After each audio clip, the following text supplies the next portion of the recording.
J'ai été touché par la tempête Klaus dans la mesure donc, où je suis originaire d'un petit village des Landes qui s'appelle Igos. Et donc ma famille avait quelques propriétés, quelques pinèdes, quelques chandelles, comme disent les Landais, comme si c'était effectivement des choses brillantes, un peu comme dans des châteaux. Et bien ce qui est arrivé, l'émotion qu'il y a eu par rapport à cette tempête, on peut même peut-être parler de trauma, m'a intéressé en fonction de ma profession, puisque je suis psychanalyste. Et donc, j'ai souhaité un peu, sous forme de fiction, essayer de rendre compte et de faire passer tout ce qu'avait pu susciter cette tempête, essayer d'entendre et de comprendre comment ça avait pu toucher, je pense, toucher du reste le corps véritablement des Landais, comme si les Landais faisaient un peu corps avec la forêt. Voilà. D'accord. Et donc du coup, vous êtes allé, vous avez mené des interviews peut-être, ou vous êtes allé chercher des témoignages directement Non, j'ai entendu effectivement des impressions, des gens qui ont parlé un peu de ce qui les avait affectés, mais ça n'a pas pris la forme d'une enquête journalistique, mais j'ai préféré prendre la forme d'un roman et d'une fiction, voilà, notamment autour du personnage principal qui va effectivement, dans les derniers jours de sa vie, souhaiter s'y déplacer dans un fauteuil roulant et déjà affecté dans ses os et aller voir en tant que menuisier aussi la charpente des pins qui était tombée. Et donc il sort avec son fils pour un dernier moment et pour trouver au fond un lieu d'apaisement dans cette terre où il pourra s'y éteindre là même dans cet humus qu'il avait effectivement fait naître, fait vivre. Voilà. d'où le titre, ouais. Et cette relation père-fils, qu'est-ce qui vous a poussé justement à écrire autour de la relation père-fils, de la transmission? Bah, il y a évidemment des éléments biographiques qui jouent, parce que, comme je le dis dans le livre, il y a une espèce de, parfois on pourrait dire, d'excès de possession et d'appropriation des biens. Il y avait beaucoup de conflits qui se passaient dans la famille autour de celui qui avait telle propriété, celui qui avait telle autre. Et donc à un certain moment, c'est vrai que ça m'avait un peu écarté de, ce, de ce milieu un peu trop, pour moi, mercantile, quoi, voilà. Et à la faveur, bon, donc on pouvait avoir effectivement une vision différente par rapport à cette question un peu d'appropriation et de possession des choses, voilà. Mais donc à la faveur de ce livre, il y a quelque chose d'une émotion, d'une complicité qui repasse à travers le père, puisque effectivement le fils reconnaît un peu toute l'importance qu'avait eu cette forêt pour lui et l'amène vraiment dans ce lieu. Voilà. Vous l'avez édité en 2010, et donc la première édition était uniquement en français, puis vous avez ensuite sorti une édition bilingue, franco-gasconne. Est-ce que vous pouvez nous en dire plus? Vous avez eu l'aide de Bertrand Duthil, je crois Oui, aussi. oui, qui est quelqu'un qui est très connu dans les Landes et qui a fait un travail de traduction remarquable, même, qui est assez érudit en matière de langue occitane.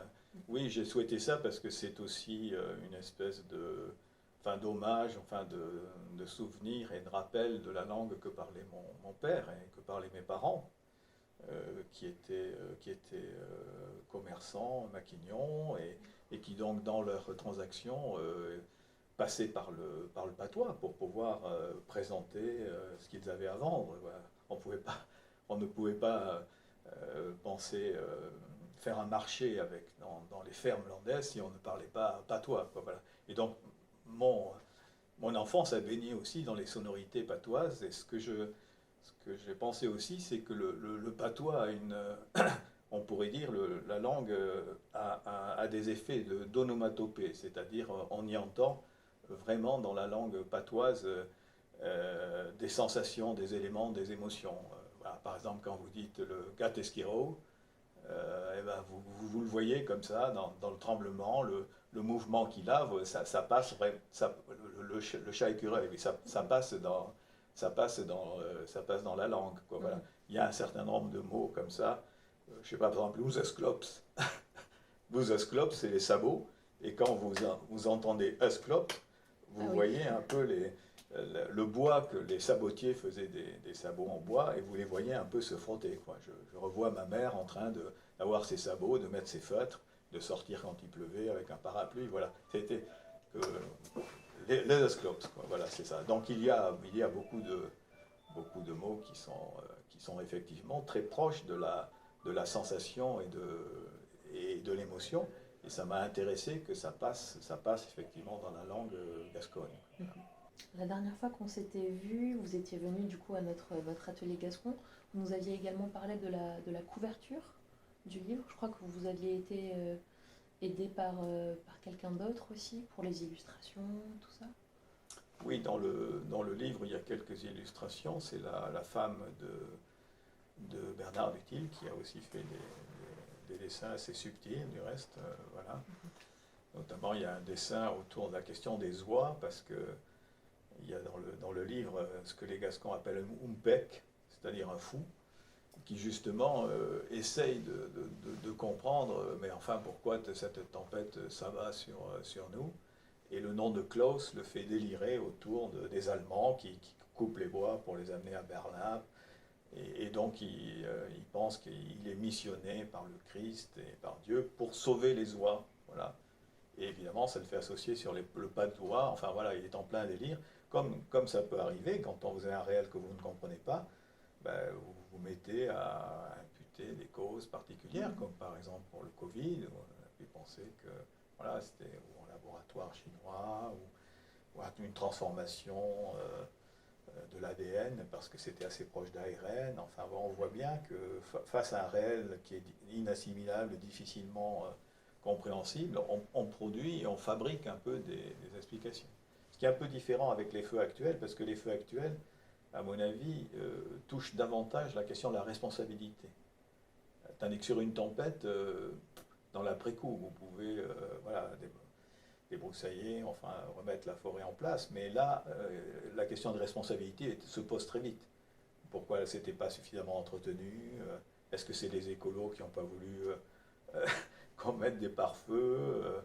Est-ce qu'il y a des incendiaires par rapport à des vengeances ou des pyromanes? Enfin, là, il me semble que la question de l'incendie et du feu pose, voilà, est-ce qu'il y avait suffisamment de moyens, plus de responsabilités, puisque vous souhaitiez un peu faire écho avec ça. Tandis que la tempête, bon, on peut imaginer, mais bon, sur le moment de 6 heures ou 7 heures qui se sont passées, sauf que, oui, il y a quand même, les pompiers sont intervenus, par exemple, pour des accouchements, des choses comme ça. Enfin, c'était des choses particulières. Voilà. Enfin, ce sont des phénomènes paroxystiques forts. Voilà.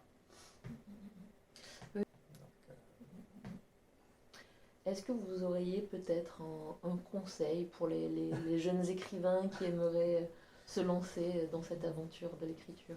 Non, ça ferait un peu professoral, un peu dogmatique. Et non, je crois que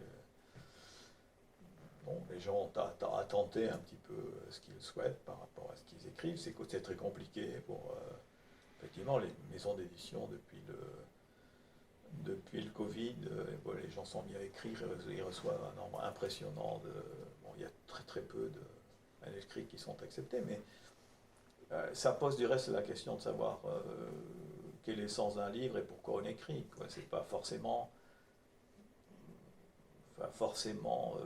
adressé forcément à un public. Bien sûr qu'on souhaite être lu, mais je crois qu'il y a aussi quelque chose qui vous remue, qui vous déplace vous-même dans le fait d'écrire. Et puis après tout, s'il n'y a qu'une seule ou deux personnes qui lit, il y aura peut-être un effet. Il m'arrive parfois de recevoir, on est très heureux d'avoir des retours, des échos, des choses comme ça. Et parfois, il y a quelqu'un qui m'envoie un mail en me disant « Tiens, j'ai trouvé ce passage, c'est assez étonnant. » Voilà. Il y a quelque chose parfois d'intime et de secret dont vous ne savez pas l'effet de votre livre. Ça peut tout à fait... donc si vous sortez d'une position uniquement publicitaire, voilà. Alors évidemment, les gens qui ont besoin de vivre avec l'écriture, c'est à part les grands écrivains, c'est plus compliqué. Mais moi, ça me pose cette question, c'est-à-dire qu'est-ce qui fait qu'à un moment,